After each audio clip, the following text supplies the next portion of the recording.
கண்டி தெல்தனிய வைத்தியசாலைக்கு அருகில் கார் ஒன்றுக்குள் இருந்த இயன்முறை சிகிச்சை நிபுணர்களுடைய கொலை சம்பவம், அதன் பின்னர் சந்தேக நபர்கள் இந்தியாவுக்கு தப்பிக்க இருந்த விடயம், அதேபோன்று பாதாள உலக குழுவின் மிக முக்கியமான தலைவராக கருதப்படும் கரகட்டா எவ்வாறு லஞ்சம் கொடுத்து தப்பிக்க முயன்றார், அதில் எவ்வாறு முன்னாள் நீதியமைச்சருடன் தொடர்புபட்டவர்கள், அதேபோன்று பொதுமக்கள் பாதுகாப்பு அமைச்சர் முன்னாள் திரான் அலஸ், முன்னாள் போலீஸ் மா அதிபர் போன்றோர் தொடர்புபடுகின்றார்கள், யார் யார் இந்த வழக்கு விசாரணையில் சிக்கப் போகின்றார்கள். அதே நேரம் நேற்றைய தினம் கைது செய்யப்பட்ட மிக முக்கியமான துப்பாக்கிதாரியாக கருதப்படும் பாதாள தலைவர் ஹேகல் பத்மேயினுடைய மாட்டியா கைது செய்யப்பட்ட சம்பவம் தொடர்பில் தான் இன்றைய பார்வைகள் விரிவாக பார்க்க இருக்கின்றோம்.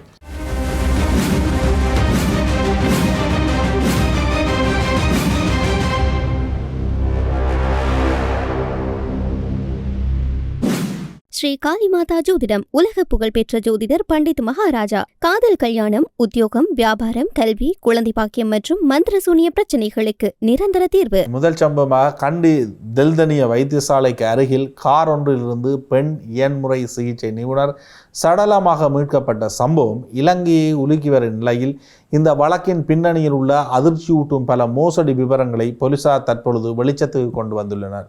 கொலையுண்ட பெண்ணின் விவரங்கள் மற்றும் காதலர் என்ற போர்வையில் பதுங்கியிருந்த பிரதான சந்தேக நபரின் திடுக்கிடும் குற்ற பின்னணிகளுடன் கூடிய விரிவான தொகுப்பாக இந்த விடயங்கள் இருக்கப் போகின்றது. இக்கொடூர கொலையின் பலியானவர் மாத்தறை வெலிகம பகுதியைச் சேர்ந்த 33 வயதுடைய பெண் இயன்முறை சிகிச்சை நிபுணர். இவர் அம்பாறை தல வைத்தியசாலையில் பணியாற்றி வந்தவர். வெளிநாடு செல்ல திட்டமிட்டிருந்த அவர் கடந்த ஜூன் 11ஆம் தேதி தனது பணியிலிருந்து ராஜினாமா செய்துள்ளார். கடந்த ஜூன் 3ஆம் தேதி முதல் 16ஆம் தேதி வரை அவர் நுரேலியா பகுதியில் உள்ள விடுதியொன்றில் தங்கியிருந்ததாக விசாரணைகளில் தெரிய வந்திருக்கின்றது.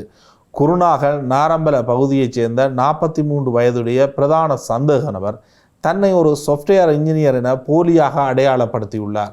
இதற்காக போலி தேசிய அடையாள அட்டை ஒன்றையும் அவர் தயாரித்து வைத்துள்ளார். வெளிநாடு அழைத்து செல்வதாக கூறி பாதிக்கப்பட்ட பெண் இயன்முறை சிகிச்சை நிபுணரை நம்ப வைத்த அவர் அப்பெண்ணின் பெயரின் வங்கியிலிருந்து சுமார் 15 மில்லியன் கடனை பெறச் செய்து அந்த பணத்தை ஏமாற்றி பறித்துள்ளார். போலீசார் நடத்திய ஆழமான விசாரணையில் கைது செய்யப்பட்டுள்ள இந்த பிரதான சந்தேக நபர் சாதாரணமான ஒருவர் அல்ல, மாறாக ஒரு தொழில்முறை மோசடி பேர்வழி என்பது அம்பலமாகியுள்ளது. நீதிமன்றத்தில் இவருக்கு பல வழக்குகள் இருக்கின்றன. குறிப்பாக இவருக்கு எதிராக 20க்கும் மேற்பட்ட ஊழல் மற்றும் நிதி மோசடி வழக்குகள் நிலுவையில் உள்ளன. பணக்கார பெண்களை குறிவைத்து தன்னை திருமணமாகாத அதிகாரி போல காட்டி ஏமாற்றுவதை இவர் வழக்கமாக கொண்டுள்ளார். அதிர்ச்சிகரமான விஷயம் என்னவென்றால், வெலிகம பெண் பிசியோதெரபி சடலமாக மீட்கப்பட்ட அந்த சொகுசு கார் கூட சந்தேக நபரால் ஏமாற்றப்பட்ட வேறொரு பெண்ணுக்கு சொந்தமானதாகும். இந்த ஒட்டுமொத்த மோசடி நாடகத்துக்கும் சந்தேக நபரின் 35 வயதுடைய மனைவியும் உடந்தையாக இருந்துள்ளார். கணவன் வலைவீசி பிடிக்கும் பெண்களிடம் தன்னை கணவனின் மூத்த சகோதரி என்று அறிமுகப்படுத்தி அவர்களின் நம்பிக்கையை பெற்று கணவனின் கள்ளத்தொடர்புகளுக்கும் பண மோசடிகளுக்கும் பக்கபலமாக செயற்பட்டுள்ளார். பணம் பறிக்கப்பட்டதை உணர்ந்த பெண் பிசியோதெரபிஸ்ட் சந்தேக நபரை வற்புறுத்தியதனால் ஏற்பட்ட தகராறில் அவர் கழுத்தை நெரித்து கொலை செய்திருக்க வேண்டும். கொலையை தற்கொலையாக மாற்ற முயன்ற நாடகம் தோல்வியடைந்ததும் சந்தேக நபர் தனது மனைவி மற்றும் குழந்தையுடன் வெள்ளவத்தையிலிருந்து பேருந்தில் ஏறி யாழ்ப்பாணம் தப்பி வந்திருக்கின்றார். அங்கு தன்னை ஒரு தமிழர் போல காட்டிக்கொள்வதற்கு சில தமிழ் வார்த்தைகளையும் கற்றுக்கொண்டு அதே நேரம் யாழ்ப்பாணத்திலிருந்து கடல் மார்க்கமாக இந்தியா தப்பி செல்வதே அவருடைய இறுதி இலக்காக இருந்திருக்கின்றது. சட்டத்தின் பிடியில் குற்றவாளி தற்பொழுது கைது செய்யப்பட்டிருந்தாலும் வலுவான மத்திய ஊழல் தடுப்பு பிரிவு, நுவரேலியா போலீசார் மற்றும் சிஐடன் இணைந்து நடத்திய அதிரடி வேட்டையில் தான் இவர்களை யாழ்ப்பாணத்தில் வைத்து போலீஸ் தரப்பினரால் கைது செய்ய முடிந்திருக்கின்றது. இவர்களுக்கு புகலிடம் தந்து உதவிய குற்றச்சாட்டில் போலீஸ் குண்டசாலையில் இருக்கின்ற பயிற்சி பாடசாலையின் பொறுப்பு அதிகாரி, பிரதேச சபை ஊழியர் என இருவர் தற்பொழுது இவர்களுடன் தொடர்பை பேணியதற்காக கைது செய்யப்பட்டிருக்கின்றார்கள். நீதிமன்ற உத்தரவின்படி 48 மணி நேர தடுப்பு காவலில் வைக்கப்பட்டுள்ள இந்த தரப்பினர் மேலும் வேறு எத்தனை பெண்களை ஏமாற்றினார்கள் அது தொடர்பிலான விசாரணைகளை போலீசார் தற்பொழுது மேற்கொண்டு வருகின்றனர். இரண்டாவது சம்பவம் இலங்கை அரசியல் வரலாற்றிலும் பாதாள வட்டாரங்களிலும் முன்னெப்பதும் இல்லாத வகையில் பெரும் அதிர்வலைகளை ஏற்படுத்திய ஹெரகட்டா லஞ்ச விவகாரம். பாதாள உலக கும்பலின் சர்வதேச தலைவனாக கருதப்படும் ஹெரகட்டா என்றழைக்கப்படும் நந்தூன் சிந்தகாவை சட்டத்தின் பிடியிலிருந்து தப்ப வைக்க 12 கோடி ரூபாய் லஞ்சம் கைமாறிய விவகாரத்தில் முன்னாள் நீதி அமைச்சர் விஜயதாச ராயபக்ச கடுமையான சட்ட சிக்கலில் மாட்டும் நிலை தற்பொழுது உருவாகி இருக்கின்றது. லஞ்ச ஊழல் விசாரணை ஆணைக்குழு நீதிமன்றத்தில் சமர்ப்பித்துள்ள தகவல்களின் அடிப்படையில் லஞ்சம் ஊழல் விசாரணை ஆணைக்குழு அதிரடி விசாரணைகளின்படி இந்த மாபெரும் பண பரிவர்த்தனை இலங்கை ரூபாவிலோ அல்லது வழக்கமான வங்கி கணக்குகளின் ஊடாகவோ நடக்கவில்லை. லஞ்சம் பணம் முழுமையாக ஹெரகட்டாவின் மனைவி வசிக்கும் ஐக்கிய அரபு இராச்சியத்தின் அதிகாரப்பூர்வ நாணயத்தில் கைமாறியுள்ளது. துபாயில் வசிக்கும் நிர்மலா பண்டார என்ற நபரின் விசேட இந்த சதி திட்டத்தின் பிரதான மையப்புள்ளியாக இருந்துள்ளார். 2023 மார்ச் 23 அன்று இலங்கையிலிருந்து துபாய்க்கு பறந்த மிக முக்கிய புள்ளிகளாக சட்டத்தரணி ரஹித ராயபக்ஷ, முன்னாள் நீதியமைச்சர் விஜயதாச ராயபக்ஷவின் மகன் சரித் அபேசிங்க, ஐக்கிய மக்கள் சக்தியினுடைய ஹெரான தொகுதி அமைப்பாளர் அருண வருண ஹென்ரகே, முன்னாள் விமான நிலைய அதிகார சபையின் பணிப்பாளர் ஆகிய மூவரும் துபாயில் உள்ள ஹர்பியின் வீட்டில் ஹெரகட்டாவினுடைய மனைவியான மதுசியா மதுவந்தி மற்றும் தற்பொழுது இலங்கையின் தடுப்பு காவலில் உள்ள மிதிகம ரூவன் ஆகியோரை சந்தித்து இரகசிய பேச்சுவார்த்தை ஒன்றை நடத்தியுள்ளனர். ஆரம்பத்தில் ஹெரகட்டாவை விடுவிப்பதற்கு டீலாக இந்த கும்பல் 500 மில்லியன் ரூபாவை லஞ்சமாக கோரியிருந்தனர். பின்னர் அந்த பேச்சுவார்த்தை மூலம் 300 மில்லியனாகவும் இறுதியாக 200 மில்லியனாகவும் குறைக்கப்பட்டது. அதில் முற்பணமாக கோரப்பட்ட 12 கோடி ரூபாவை துபாயில் வைத்து 2 தினங்களில் முதல் நாள் 10 கோடி ரூபாவும் இரண்டாம் நாள் 2 கோடி ரூபாகவோ எனவும் மதுசியா மதுவந்தியினால் நேரடியாக வழங்கப்பட்டுள்ளது. போலீசாரின் கடுமையான பயங்கரவாத தடுப்பு காவலில் இருக்கும் ஹெரகட்டாவை காப்பாற்றவே இந்த மல்டிமில்லியன் டீல் பேசப்பட்டுள்ளது. இதன் முக்கிய நோக்கங்களாக நீதிமன்றத்தில் முன்வைக்கப்பட்டவை போலீஸ் காவலில் இருக்கும் ஹெரகட்டா திடீர் மோதல்களில் படுகொலை செய்யப்படுவதை தடுப்பது, அதாவது போலீசாரை வேண்டுமென்று துப்பாக்கியால் சுட்டு கொலை செய்துவிட்டு தப்பியோடுவதற்காக சுட்டார்கள், அல்லது இதற்கு முன்னர் பல்வேறு பாதாள கோஷ்டிகளை அவ்வாறு கூறி சுட்டிருக்கின்றார்கள். அப்படி பாதுகாப்பு அமைச்சினால் அவர் மீது விதிக்கப்பட்டுள்ள கடுமையான தடுப்பு காவல் உத்தரவை நீக்குவது. மூன்றாவது முக்கிய காரணம் பூசா அதிஉயர் பாதுகாப்பு சிறையிலிருந்து சொகுசு வசதிகளை கொண்ட சாதாரண சிறைச்சாலைக்கு அவரை மாற்றுவது. இறுதியாக அவர் மீதான விசாரணைகளை நீர்த்து போகச் செய்து முழுமையாக விடுவிக்க வழிவகை செய்வது என்ற அடிப்படையில் தான் இந்த 12 கோடி ரூபாய் லஞ்சம் பெறப்பட்டிருக்கின்றது.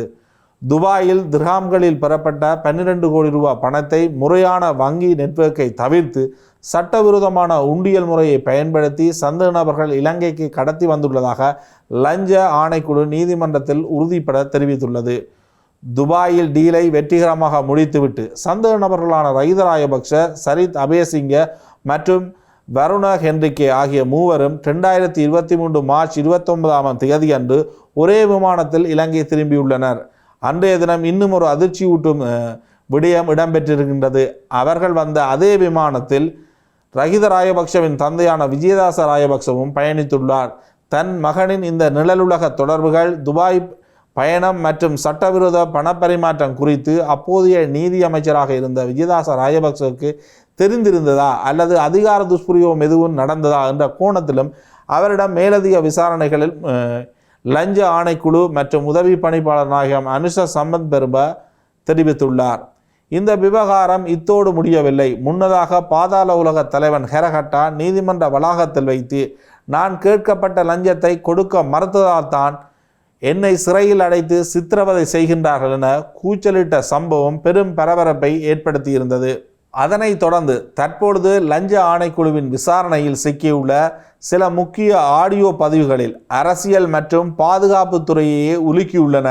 அந்த ஆடியோக்களில் முன்னாள் போலீஸ் மா அதிபர் தேசப்பந்து தென்னகோன், முன்னாள் பொதுமக்கள் பாதுகாப்பு அமைச்சர் திரான் அலஸ் ஆகியோரின் பெயர்களும் இந்த விவகாரங்களுடன் தொடர்பட்டு வெளியாகியுள்ளன. இது வெறுமென ஒரு தனிநபர் லஞ்ச ஊழல் வழக்கல்ல, மாறாக இலங்கையின் ஒட்டுமொத்த பாதுகாப்பு, சட்ட அமுலாக்கம் மற்றும் அரசியல் கட்டமைப்பின் உயர்மட்டம் வரை ஊடுருவியுள்ள ஒரு மகா சதி வேலை என்பதை இந்த ஆடியோக்கள் காட்டுகின்றன. சட்டத்தரணி ரஹித ராயபக்ஷ, சரித் அபேசங்க, உள்ளிட்ட முக்கிய சந்த நபர்கள் கைது செய்யப்பட்டு விளக்கமறியலில் வைக்கப்பட்டுள்ள நிலையில் இந்த பில்லியன் ரூபாய் லஞ்ச கடத்தலின் அடுத்த கட்ட விசாரணைகள் தீவிரமடைந்துள்ளன. இந்த நிழலுலக டீலின் அடுத்து மாட்டப்போகும் அரசியல் விஐபிக்கள் யாராக இருக்க போகின்றார்கள் என்ற விறுவிறுப்பும் பதட்டமும் ஒட்டுமொத்த நாடு முழுவதும் தொற்றிக்கொண்டுள்ளது. மூன்றாவது சம்பவமாக பாதாள குழுவின் மிக முக்கிய உறுப்பினரான ஹெகல் பத்ர பத்மே என்பவரின் பிரதான துப்பாக்கிதாரியாக செயற்பட்ட மாட்டியா எனப்படும் பெம்பவல தேவகே சுரங்க சஞ்சீவ கருணாரத்ன கட்டநாயக்கா சர்வதேச விமான நிலையத்தில் வைத்து நேற்று இரவு கைது செய்யப்பட்டுள்ளார். 42 வயதுடைய இந்த சந்தேக நபர் கொட்டகொடா ஜகோடமுல்லா பகுதியைச் சேர்ந்தவர் என போலீசார் தெரிவித்துள்ளனர். சந்தேக நபரான மாட்டியா நீண்ட நாட்களாக மலேசியாவில் தலைமறைவாகி இருந்தவர். அங்கு அந்நாட்டு பாதுகாப்பு பிரிவினால் கைது செய்யப்பட்டதை தொடர்ந்து இலங்கைக்கு தற்பொழுது நாடு கடத்தப்பட்டுள்ளார். இதன்போதே கட்டநாயக்கா விமான நிலையத்தில் வைத்து இலங்கை போலீசார் நேற்றைய தினம் வரை கைது செய்திருக்கின்றார்கள். குற்றப்புலனாய்வு திணைக்கள அதிகாரினால் கைது செய்யப்பட்ட அவரிடம் முதற்கட்ட வாக்குமூலம் பதிவு செய்யப்பட்டுள்ளது. அதனைத் தொடர்ந்து மேலதிக விசாரணைக்காக அவர் கொழும்பு வடக்கு குற்றத்தடுப்பு பிரிவினரிடம் ஒப்படைக்கப்பட்டுள்ளதாக போலீஸ் ஊடக பிரிவு தெரிவித்துள்ளது. கைது செய்யப்பட்ட சந்தேக நபர் மீது பல்வேறு குற்றச்சாட்டுகள் நிலுவையில் உள்ளது. மிக முக்கியமான குற்றச்சாட்டாக 2022ஆம் ஆண்டு இடம்பெற்ற இரட்டை கொலை சம்பவமே அவர் மீதான பிரதான குற்றச்சாட்டாக பதிவாகியுள்ளது. சம்பவம் கடந்த 2022ஆம் ஆண்டு ஜூலை மாதம் 22ஆம் தேதி கம்பா நீதிமன்ற வளாகத்துக்குள் அத்துமீறி நுழைந்து துப்பாக்கிச்சூடு நடத்தியமைதான் மிகப்பெரிய குற்றச்சாட்டு. அதாவது பாதாள குழுவைச் சேர்ந்த பஸ்போட்டா எனப்படும் உறுப்பினர் மீதும் அவருடன் இணைந்து வந்த இன்னுமொருவர் மீதும் துப்பாக்கியால் சுட்டு படுகொலை செய்தார்கள் கம்பா நீதிமன்ற வளாகத்தில் வைத்து. அதே நேரம் அந்த நீதிமன்ற வளாகத்தில் இருந்த வேறு தரப்பினர் மீதும் துப்பாக்கி பிரயோகம் மூலம் காயத்தை ஏற்படுத்திய குற்றச்சாட்டும் இவர்கள் மீது உள்ளது. இந்த திட்டமிட்ட குற்றச்செயலின் பின்னரே இவர் வெளிநாட்டுக்கு தப்பிச் சென்றதனால் இவரை கைது செய்வதற்காக சர்வதேச போலீசாரின் ஊடாக சிவப்பு அறிவித்தல் பிறப்பிக்கப்பட்டிருந்தது. தற்பொழுது கொழும்பு வடக்கு குற்றத்தடுப்பு பிரிவினர் இந்த சந்தேக நபரிடம் தீவிர விசாரணைகளை மேற்கொண்டு வருகின்றனர். தொடர்ச்சியாக அரசாங்கத்தின் உயர் மட்டமாக இருந்த முன்னாள் அமைச்சர்கள், முன்னாள் ஜனாதிபதிகள், முன்னாள் போலீஸ் தரப்பினர், புலனாய்வு தரப்பினர், இராணுவ தரப்பினர் என இந்த நாட்டின் இவ்வளவு காலமும் அதிகாரத்தின் மிக முக்கிய புள்ளிகளாக இருந்த அனைவர் மீதும் ஊழல், அதிகார துஷ்பிரயோகம், கொலை குற்றச்சாட்டுகள் முன்வைக்கப்படுகின்றது. ஈஸ்டர் உயிர்த்த ஞாயிறு குண்டு தாக்குதல் சம்பவம் கூட இது போன்ற ஒரு சம்பவமாகத்தான் பார்க்கக்கூடியதாக இருக்கின்றது. அன்றகுமார் திசாநாயக்க தற்பொழுது நேற்றைய தினம் நாடாளுமன்றத்துக்கு வருகை தந்து மிக முக்கியமான ஒரு உரையை ஆற்றியிருந்தார். அந்த உரையில் இதுவரை தப்பு செய்த எந்த தரப்பினரையும் தாங்கள் சும்மா விட மாட்டோம், அவர்கள் சட்டத்தின் முன் நிறுத்தப்படுவார்கள் என்பதை மிக தெளிவாக கூறியிருந்தார்கள். அதில் பாதுகாப்பு படையினர் இருந்தாலும் அதில் ஒரு பகுதியினர் சில குடும்பங்களினுடைய அதிகாரத்திற்காக இவ்வாறான செயல்களை செய்திருந்தால் அது காட்டி கொடுப்பு அல்ல, அது அந்த நிறுவனங்களை சுத்தப்படுத்துகின்ற ஒரு விடயம் என்பதனை ஜனாதிபதி அன்றகுமார் திசாநாயக்க மிக தெளிவாக நேற்றைய நாடாளுமன்ற உரையில் குறிப்பிட்டிருந்தார். ஆகவே அந்த விடயங்கள் சரியான முறையில் முன்னெடுக்கப்படுவது போன்றுதான் தெரிகின்றது. முன்னாள் அமைச்சர்கள் பலர் கைது செய்யப்பட இருக்கின்றார்கள் என்பது இந்த விசாரணைகளில் அல்லது இந்த கைது சம்பவங்களின் மூலம் வெளிப்படுத்தப்படுகின்றது. இன்னும் ஒரு பார்வையில் சந்திக்கின்றேன். நன்றி, வணக்கம். ஸ்ரீ காளிமாதா ஜோதிடம் உலக புகழ்பெற்ற ஜோதிடர் பண்டித் மகாராஜா. காதல், கல்யாணம், உத்தியோகம், வியாபாரம், கல்வி, குழந்தை பாக்கியம் மற்றும் மந்திர சூனிய பிரச்சனைகளுக்கு நிரந்தர தீர்வு.